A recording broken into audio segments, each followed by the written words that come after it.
memasuki tahap akhir atau berada di kelas 9, siswa atau student itu biasanya sudah mulai disibukkan dan dipusingkan dengan kemana mereka akan melanjutkan setelah ini, atau apa yang akan mereka lakukan setelah ini. Biasanya opsi paling dekat itu adalah melanjutkan kuliah atau bekerja.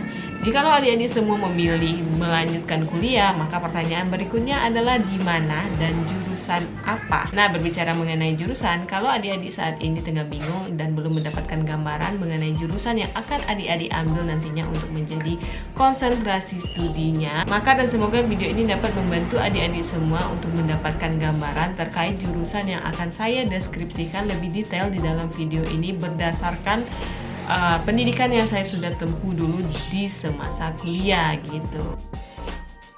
Ilmu komputer, ilmu ekonomi, keguruan, kedokteran, dan farmasi, serta masih banyak lagi, itu adalah bidang keilmuan yang dapat kita pelajari di Indonesia, di negara kita ini, di berbagai universitas dengan status baik swasta atau negeri. Nah, ilmu komputer adalah salah satu bidang keilmuan di Indonesia yang saat ini memiliki peminat yang cukup banyak. Jadi video kali ini saya akan kasih gambaran mengenai jurusan-jurusan apa aja yang ada di dalam ruang lingkup ilmu komputer, serta bagaimana proses perkuliahannya, mata kuliahnya yang akan kita pelajari nanti gambarannya seperti apa, dan yang paling penting itu adalah bagaimana prospek kerja setelah kita selesai dari jurusan-jurusan tersebut. Kita mulai dengan jurusan yang pertama, yaitu sistem informasi atau information system.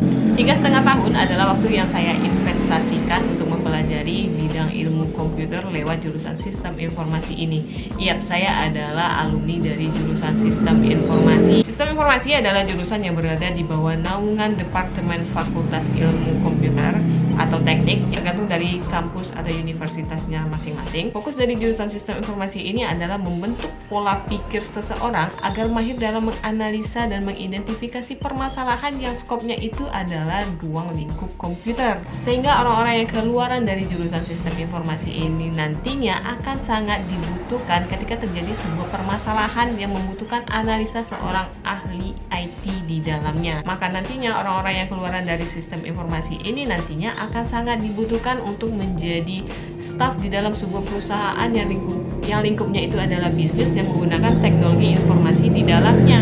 Makanya mata kuliah yang ada di dalam jurusan sistem informasi ini tidak terlalu mengedepankan kita untuk menjadi programmer yang ahli dalam pengkodingan. Tapi nggak menutup kemungkinan juga orang-orang sistem informasi ini mahir program kalau mereka itu tekun mempelajari keduanya. Di dalam sistem informasi itu kalau kita bicara mengenai mata kuliahnya itu kebanyakan mengenai analisa. Karena tujuannya adalah bagaimana nantinya kita ketika dihadapkan dalam sebuah kasus, kita itu bisa dengan sangat gampang untuk memecahkan permasalahan tersebut berdasarkan analytical, critical thinking yang sudah kita pelajari di mata kuliah yang ada di dalam sistem informasi ini. Misal mata kuliah APSI contohnya. APSI itu nanti di dalam sistem informasi ini kalian akan belajar selama dua semester, APSI 1 dan APSI 2 atau lebih dikenal dengan analisa perancangan sistem informasi. Nah, mata kuliah ini adalah mata kuliah yang mengajak kita untuk menyelesaikan sebuah permasalahan atau kasus nantinya, serta mencari jalan keluar ketika kita dihadapkan oleh sebuah kasus-kasus yang pemecahannya itu nantinya menggunakan sistem gitu. Tapi tak hanya itu, ada juga mata kuliah lain seperti sistem penunjang keputusan, adalah sebuah mata kuliah yang mengajak kita untuk memahami sebuah metode sehingga nantinya dalam pemecahan sebuah masalah itu kita sudah dapat memakai metode yang ada di dalam sistem penunjang keputusan itu. Sistem informasi kita juga akan mempelajari mata kuliah umum seperti matematika, bahasa Inggris, agama, dan lain sebagainya macamnya. Jadi kalau adik-adik mengira jurusan sistem informasi ini adalah jurusan yang terbebas dari matematika, itu akan sangat salah besar. Karena IT dengan matematika itu adalah dua hal yang saling berkesinambungan.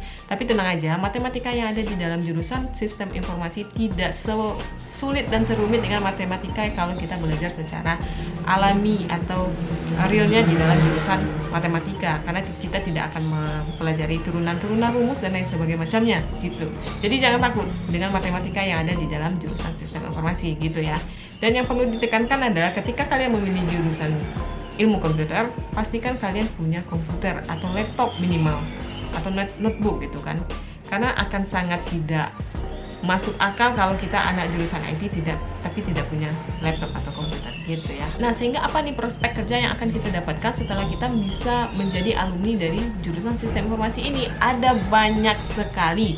Pertama, analisis IT. Analisis IT ini kalau di dalam zaman sekarang itu udah banyak sekali bagian atau cabangnya. Kamu bisa menjadi analis sosmed, kamu juga bisa menjadi analis e-commerce, kamu juga dibutuhkan di berbagai macam e-commerce yang ada di Indonesia saat ini. Lihat banyaknya peluang-peluang kerja yang dapat kita ambil di dalam dunia yang sudah berbasiskan IT dan e-commerce saat ini.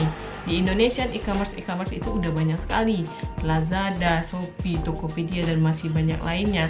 Itu orang-orang yang dibutuhkan mereka adalah orang-orang yang base-nya ini dari IT. Karena apa? Karena orang-orang yang biasanya basic dari sistem informasi ini, pola pikirnya itu sangat diperlukan oleh perusahaan-perusahaan yang bergerak di bidang bisnis seperti ini gitu. Tak hanya itu, kita juga bisa menjadi DBA, Database Administrator. Karena apa? Karena di jurusan sistem informasi ini ada banyak hal yang juga kita pelajari nantinya mengenai database gitu kan. Kita juga bisa menjadi operator, kita juga bisa menjadi konsultan IT, tidak menutup juga bisa menjadi programmer, content creator, dan masih banyak lainnya. Karena apa? Karena ketika kita berkecimpung di dalam jurusan yang berbasiskan IT, secara tidak langsung itu kita sudah sudah sangat berbaur dengan IT. Maka dengan teknologi ini kita tidak akan mengenal yang katanya itu gaptek gitu. Nah, jadi dapat disimpulkan orang-orang IT ini adalah orang-orang pertama yang nantinya akan berada di dalam sebuah lingkup perancangan proyek sistem informasi yang utuh. Karena orang yang berada di dalam jurusan sistem informasi, tugasnya ini akan mulai menganalisa, mendesain, merancang sebelum diserahkan nantinya itu ke orang teknik informatika.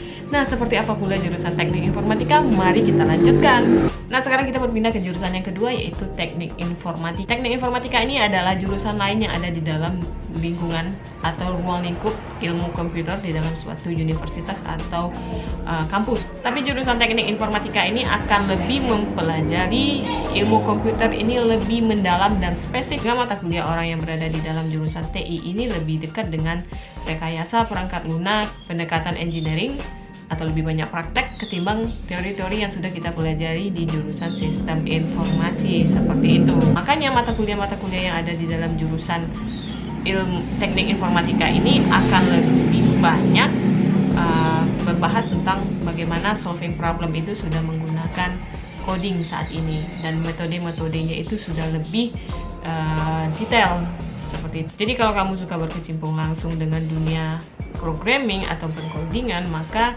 disarankan IT ini adalah jurusan yang tepat untuk kamu, karena output atau output yang dihasilkan, target utama yang akan coba dikeluarkan oleh orang-orang yang berada di dalam jurusan TI ini adalah bagaimana mereka itu paham mengeksekusi sebuah analisa dari orang-orang SI sebelumnya menjadi output berupa keluaran program, yang artinya mereka mahir di dalam pengkodingan gitu. Karena banyak sekali mata kuliah program yang sudah ditawarkan di dalam jurusan TI gitu. Kita lanjut ke jurusan selanjutnya, yaitu sistem komputer. Adalah salah satu cabang ilmu di dunia komputer yang kesehariannya atau di dalam proses perkuliahannya itu akan lebih sering berkecimpung dengan hardware atau perangkat kerasnya atau perangkat lah gitu. Topik yang akan dibahas pada mata kuliah di jurusan sistem komputer ini lebih mengedepankan ke perangkat kerasnya dan juga rekayasa yang berbasiskan alat. Dan biasanya output atau tugas akhir yang dihasilkan oleh orang-orang yang berada di dalam jurusan ini adalah berupa robotik misalnya, atau perangkat-perangkat komputer yang di dalamnya itu menggunakan logika komputer. Istilahnya orang-orang yang berada di dalam jurusan komputer ini, sistem komputer ini adalah mereka-mereka yang berkecimpung secara langsung dengan benda atau alat yang nantinya akan menjadi keluaran outputnya gitu. Istilahnya itu orang-orang sistem komputer ini akan menjadi engineeringnya nanti di dalam dunia komputer gitu. Jadi segala hal yang berhubungan dengan alat-alat itu adalah orang-orang yang berbasiskan di dalam sistem komputer. Apa prospek kerja yang akan didapatkan oleh orang-orang di sistem komputer ini? Banyak, karena orang-orang di sistem komputer ini akan sangat dibutuhkan nanti di dalam pengelolaan sebuah tools yang menggunakan teknik komputer, alat-alat teknologi yang canggih. Itu adalah kerjaan orang-orang si sistem komputer ini. Nah, jadi kalau kamu adalah orang yang senang untuk mempelajari atau turun langsung ke lapangan untuk membuat alat itu, maka sistem komputer adalah pilihan yang tepat mungkin untuk kamu. Terakhir, itu ada jurusan Pendidikan Teknik Informatika atau lebih dikenal dengan PTIK. Ini adalah sebuah cabang dari ilmu komputer yang output atau keluarannya itu adalah menghasilkan tenaga ajar berupa guru di dalam bidang komputer. Di PTIK juga ada beberapa mata kuliah atau ilmu dasar yang akan dipelajari juga seperti yang kita pelajari di pelajaran SI dan TI gitu. Akan tetapi fokus dari jurusan ini adalah bagaimana seseorang itu bisa paham dengan jurusan atau ilmu-ilmu yang berada di dalam lingkup dunia ilmu komputer ini. Di samping itu mereka juga harus pandai, harus diajarkan teknis mendelivery ilmu tersebut dengan baik. Makanya di jurusan ini ada beberapa mata kuliah yang sifatnya itu keguruan, seperti misalnya nanti micro teaching. Di micro teaching itu kamu akan diajarkan bagaimana cara mengajar yang baik, mendelivery ilmu yang baik. Di samping itu kita juga akan belajar mata kuliah umum nantinya seperti itu. Jadi untuk perbandingan mata kuliah di jurusan PTIK dengan materi umum itu sama banyak gitu loh, karena mereka juga akan fokusnya tidak hanya bagaimana mempelajari ilmu IT, tapi juga mereka harus dibekali sebuah ilmu bagaimana mereka paham nantinya mendelivery atau cara mengajar yang baik seperti itu. Istilahnya mereka juga akan diajarkan bagaimana caranya menjadi guru yang baik, di samping mereka juga harus paham dengan bidang-bidang keilmuan di dunia IT seperti itu. So itulah dia 4 jurusan yang ada di dalam dunia ilmu komputer. Semoga video ini bisa membantu adik-adik memberikan gambaran bagaimana nantinya memberikan gambaran tentang jurusan-jurusan yang ada di dalam dunia ilmu komputer, sehingga kalau misalnya adik-adik dari sekarang sudah memiliki niat untuk mengambil dunia ilmu komputer untuk menjadi jenjang pendidikan selanjutnya, maka 4 di antara jurusan yang saya sebutkan tadi itu adalah jurusan-jurusan yang ada di dalam dunia ilmu komputer itu. Tinggal adik-adik pilih aja lagi sesuai dengan passionnya masing-masing. Ingat, kuliah itu bukan keinginan orang tua, bukan juga perkara gengsi, tapi masalah diri sendiri. Jadi yang perlu ditanya itu adalah diri kita itu siapnya di mana, passionnya di mana. Jangan ikuti gengsi, jangan ikuti perkataan orang lain. Ingat, kuliah itu adalah perkara diri kita sendiri, karena yang akan menyelesaikan masa kuliah itu, masa pendidikan selama 4 tahun itu ya diri kita sendiri. Yang akan membantu diri kita itu ya hanya diri kita sendiri gitu kan. Jadi jangan dengarkan kata orang lain, just be yourself and asking yourself, kamu maunya kuliah di jurusan apa. Maka kalau salah satunya adalah saat ini sudah ada keinginan untuk kuliah di dalam jurusan IT, maka semoga 4 jurusan yang sudah saya jabarkan di atas itu dapat membantu adik-adik semua dalam menentukan jurusan yang tepat seperti itu. Oke lah ya. Terima kasih banyak untuk adik-adik pejuang SBMPTN nantinya. Semoga dapat kuliah di jurusan yang diinginkan. Seperti itu. Assalamualaikum warahmatullahi wabarakatuh.